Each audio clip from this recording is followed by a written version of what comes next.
अस्सलाम वालेकुम। हैप्पी किसान पाकिस्तान में खुश आमदीद। दोस्तों, मकई के हवाले से वीडियो लेके आपकी खिदमत में हाज़िर हूँ। आज 5 जुलाई को लगा हुआ फील्ड है जी, ये 82-22 का, और आज तकरीबन 88 डेज़ का 88 दिन बाद इसकी जो है वो कटाई हुई है चारे पे।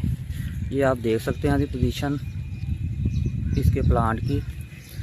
और बारिशों की वजह से अंडर स्ट्रेस जो रहा है, और ओवरऑल जो सारी छलियों की डेयरी है वो आपके सामने, वो मैं आपको आज विज़िट करवाऊंगा कि ये सारी छलियों की डेयरी है।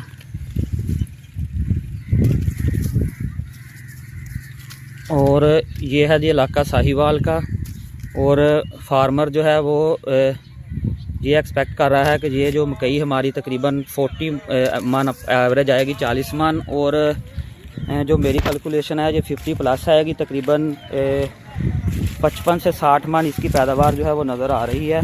क्योंकि बारिशों की वजह से अंडर स्ट्रेस रहा है और सारी फसल जो है वो मैच्योर नहीं हुई थी। इस दफ़ा क्लाउडी हुई मौसम भी काफ़ी दिन रहा है, जिसकी वजह से इसके हीट यूनिट पूरे नहीं हुए, और फार्मर्स ने चारे पे इसकी कटाई की है 88 दिन में। और ये पोजीशन भी है कुछ छलियाँ ना, क्योंकि बारिश की वजह से अंडर स्ट्रेस रहा, मकई लेट चली, जिसकी वजह से इसने डेज थोड़े से ज़्यादा लिए। ये तकरीबन 100 डेज़ में इसकी कटाई होनी थी, बहरहाल 12 दिन पहले इसकी कटाई हुई है।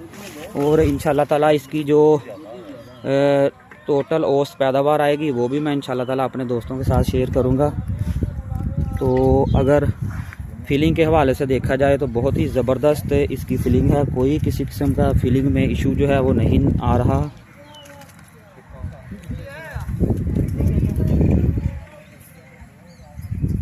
जो प्लांट लेट चले थे वो ज़रा थोड़ा सा कच्चे ज़रूर हैं, इस तरह की छलियाँ ज़रूर हैं, बहरहाल फीलिंग बहुत ही ज़बरदस्त। इस तरह की कोई एक आध छली भी ज़रूर आ रही है, बहरहाल ये बॉर्डर लाइन की भी हो सकती है, और भी कोई मसला हो सकता है। बहरहाल बहुत सारी छलियों में ये एक छली मिली है। बहरहाल ज़्यादा यूनिफॉर्म क्रॉप है, और ये आप छलियाँ देख सकते हैं। और इसकी जो एकड़ पैदावार आएगी वो भी मैं अपने दोस्तों के साथ इंशाल्लाह ताला शेयर करूँगा।